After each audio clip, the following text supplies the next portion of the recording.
Simple microscope में हम लोगों को एक कंस्ट्रक्शन मिल गया, फाइनल इमेज मिल गई। फाइनल इमेज कहाँ पे मिली है? हमारी आंखों से। यहाँ से हम ऑब्जेक्ट को देख रहे हैं, तो ये हमारी आंखें हैं, ठीक है। यहाँ से एक डी डिस्टेंस होती है, कैपिटल डी डिस्टेंस, वहाँ पर हमको फाइनल इमेज मिल जाती है।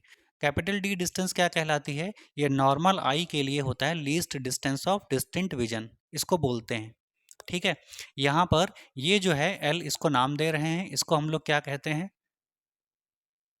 इसको कहा जाता है मैग्नीफाइंग ग्लास या मैग्नीफाइंग लेंस। लेंस इसलिए कह रहे हैं क्योंकि लेंस के शेप में है, ये कॉन्वेक्स लेंस के शेप में। अब हमको बेसिकली फाइंड क्या करना होता है? We have to find the magnifying power of this magnifying lens. हमको इसकी मैग्नीफाइंग पावर चाहिए, तो हम इसका क्या पता करते हैं? अब मैग्नीफाइंग पावर कि आखिरकार इस लेंस ने कितना मैग्नीफाई किया है ऑब्जेक्ट को। मैग्नीफाई करने का मतलब क्या हुआ? कितना बड़ा किया है, ठीक है। तो देखिए, मैग्नीफाइंग पावर हम लोगों ने कल एक फॉर्मूला प्रूफ किया था, m equal to beta by alpha. ये हम लोगों ने फॉर्मूला प्रूफ किया होगा पहले से। इसको इक्वेशन नंबर 1 बना के छोड़ देते हैं। Magnifying power is equals to beta by alpha, ठीक है। यहाँ पर बीटा और अल्फा क्या क्या होते हैं? बीटा क्या होता है? What is beta here? Beta is, what is beta? Visual angle. कौन बनाता है, किसके लिए? विजुअल एंगल कौन बनाता है, किसके लिए है ये? बीटा क्या है? Visual angle. कौन बनाता है? Visual angle formed by image, ठीक है। यही तो फॉर्मूला था। Visual angle formed by image at, कहाँ बनाता है वो? आई पर, उसको बीटा बोलते हैं। और अल्फा यहाँ पर क्या होता है? Alpha is visual angle formed by object, है ना। तो ऑब्जेक्ट जितना एंगल बनाता है वो अल्फा है, और बीटा क्या है? Visual angle formed by image. यहाँ पे इसमें डायग्राम में देखिए, बीटा क्या होगा? देखिए, ये फाइनल इमेज है जो यहाँ से बन रही है, दिख रही है। फाइनल इमेज में ट्रायंगल कौन सा यूज हुआ है? फाइनल इमेज में ट्रायंगल यूज हुआ है A dash B dash O. तो ये वाला जो एंगल है वो बीटा होगा हमारा, है ना, ठीक है। तो इसको हम लोग बीटा मान लेते हैं।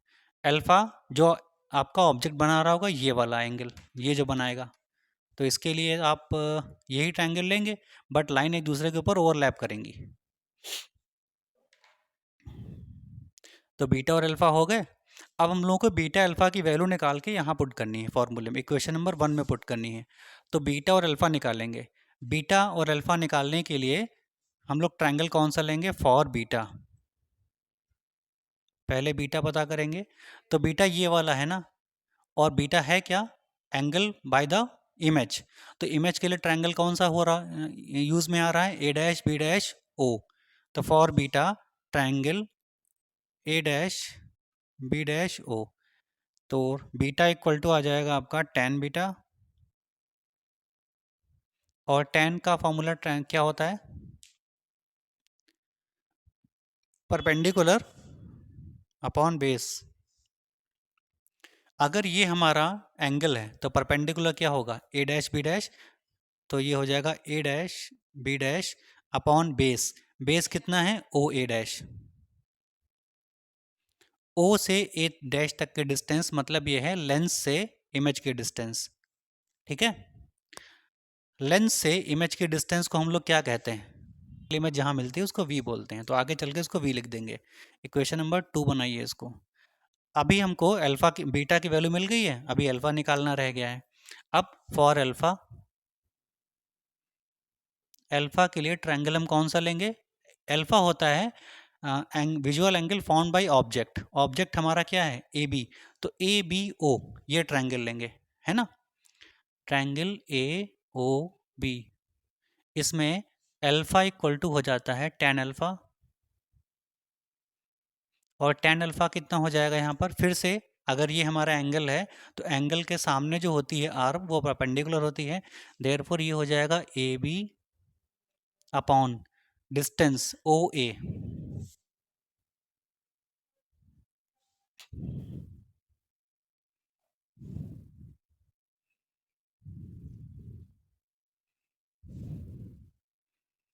ठीक है, ओके। चलिए, अब अगर हम ये मान लें कि जो हमारी आंखें हैं, जो हमारी आई है, जहाँ से हम फाइनल इमेज को देख रहे हैं, वो आई हमारे लेंस के नज़दीक है।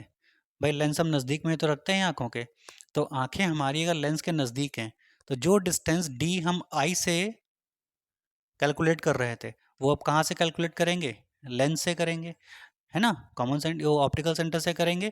देयरफॉर ये ओ ए क्या हो जाएगा आपका? यहाँ से लेके यहाँ तक के डिस्टेंस और यहाँ से लेके यहाँ तक के डिस्टेंस, इसके लिए कैलकुलेट करेंगे तो आपका हो जाएगा डी। इसको क्वेश्चन नंबर सकते हैं ना, आंखों को तो लेंस के नज़दीक में रखेंगे, या तो यहाँ या तो यहाँ, और दोनों ही केस में लेंस बहुत मोटा नहीं होता, पतले लेंस लेते हैं, तो ये जो डिस्टेंस लेते हैं ना, ये नेग्लिजिबल है। ठीक है, आप इनको लिख लीजिए। तो इक्वेशन नंबर जो फर्स्ट आई है वहाँ पर बीटा और अल्फ़ा की वैल्यू पुट कर देंगे, तो बाई 1 m इक्वल टू आ जाता है बीटा बाई अल्फ़ा। बीटा की वैल्यू क्या है? बीटा की वैल्यू है आपकी A dash B dash upon O A dash, A dash B dash upon O A dash, और अल्फ़ा क्या है? A B upon D.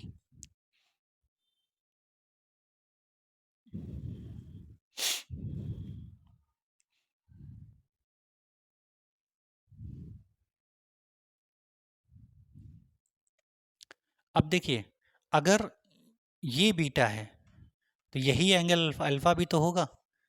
ये वाला बीटा है तो लाइन ओवरलैप करते हुए जाएगी, तो यही एंगल हमारा अल्फ़ा भी होगा। अगर दोनों एंगल हमारे सेम होंगे, है ना, तो इन दोनों एंगल को एक बार बीटा कंसिडर करेंगे, एक बार अल्फ़ा कंसिडर करेंगे। ठीक है, अगर हम दोनों को सेम एंगल कंसिडर करेंगे तो दोनों ही केस में, चाहे बीटा हो और चाहे अल्फ़ा हो, दोनों ही केस में ट्रायंगल यही वाला यूज़ करेंगे। ठीक, अल्फ़ा क्या होता है? एंगल ऑन द लेंस या on the I by the object, ये अल्फ़ा होता है। बीटा क्या होता है? Angle on the I by the image, यही तो अल्फ़ा बीटा होते हैं, एक बार ऑब्जेक्ट एक बार इमेज।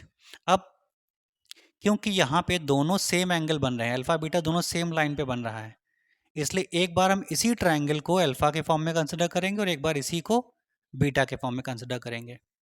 ठीक है, अब जब ऐसा होगा तो बीटा के केस में हम लोगों ने लिखा था ए डैश बी डैश, मतलब ये डिस्टेंस हम लोगों ने ली थी, है ना, उसके जगह पर हम क्या लेंगे? ए बी लेंगे। ठीक है, तो यहाँ पे क्या हो जाएगा आपका? ए डैश बी डैश की जगह पर A B upon O A, whole upon O A आएगा ये, और ये आ जाएगा ए बी अपॉन डी। ठीक है, क्योंकि जो ओ ए डैश था वो डिस्टेंस ओ ए हो जाएगी, क्योंकि हम इकलौता यही ट्रायंगल कंसिडर कर रहे हैं। तो परपेंडिकुलर अगर ये ले रहे हैं टेन में, तो बेस हम लोग ये लेंगे। ठीक है ना, तो जहाँ पर ओ ए डैश था वहाँ ओ ए हो जाएगा, जहाँ ए डैश बी डैश था वहाँ क्या हो जाएगा? A B. ठीक है, अब इन दोनों में से कुछ कॉमन आपको नज़र आ रहा होगा जो कैंसिल हो जाएगा, ए बी से ए बी कैंसिल हो जाएगा। अब ये जो डी है वो ऊपर चला जाएगा, ओ ए नीचे आ जाएगा इस तरीके से। तो ये हो जाएगा फाइनली m इक्वल टू हो जाएगा d अपॉन ओ ए। अब d तो उतना ही रहेगा क्योंकि d की वैल्यू तो चेंज नहीं हो रही है। ओ ए क्या है?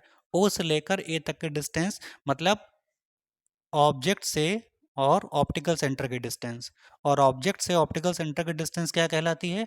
स्मॉल u कहलाती है। तो ये m आ गया आपका d बाई यू, ये फाइनल फार्मूला आ गया।